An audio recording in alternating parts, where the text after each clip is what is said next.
বিসমিল্লাহির রহমানির রহিম। আসসালামু আলাইকুম বন্ধুরা, আশা করি আল্লাহর রহমতে সবাই ভালো আছেন। আলোর পথে জিহাদ চ্যানেলে আপনাদেরকে স্বাগতম।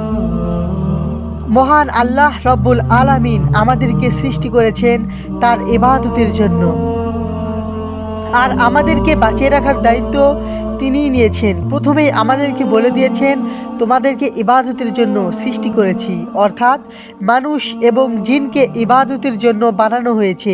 তারপর এসেছে রিজিকের ব্যাপার, সেজন্য আমাদেরকে ইবাদত করতে হবে। আল্লাহ তাআলা আপনার মুখ থেকে সাহায্য প্রার্থনা শুনতে চান। অনেকেই বলতে পারেন, আমরা তো মুসলমান, বিধর্মীরা কিভাবে গায়বী রোজগার অথবা অনেক ধনী হয়ে গেল? সেটি একটি কারণ। কার অন্তরে কি আছে এবং কে কি করছে, আল্লাহকে কিভাবে খুশি করছে, রাজি করছে, সেটি সেই জানে আর আল্লাহই জানে। আপনি হয়তো এই লোকটিকে দেখে বলবেন সে অনেক খারাপ, কিন্তু হতে পারে গভীর রাতে রব্বুল আলামিনের দরবারে সে অশ্রুসিক্ত নয়নের সঙ্গে প্রার্থনা করে। হতে পারে ব্যাজিকভাবে কয়েকটি খালি অভ্যাস খারাপ হলেও খালি চোখে দেখা যায় না এমন অনেক ভালো অভ্যাস রয়েছে, যার কারণে সে আল্লাহ তাআলার অনেক প্রিয় মানুষ।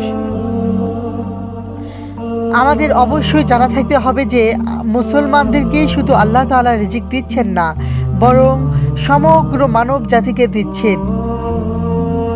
তিনি মহান আল্লাহ, তিনি সর্বশক্তিমান, তিনি সব কিছুই সৃষ্টি করেছেন। তিনি মানুষদেরকে রিজিক দিচ্ছেন, যার যা প্রয়োজন আছে তিনিই দিচ্ছেন। তাই আমাদের অবশ্যই জানা থাকতে হবে মহান আল্লাহ তাআলার ইবাদত করতেই হবে।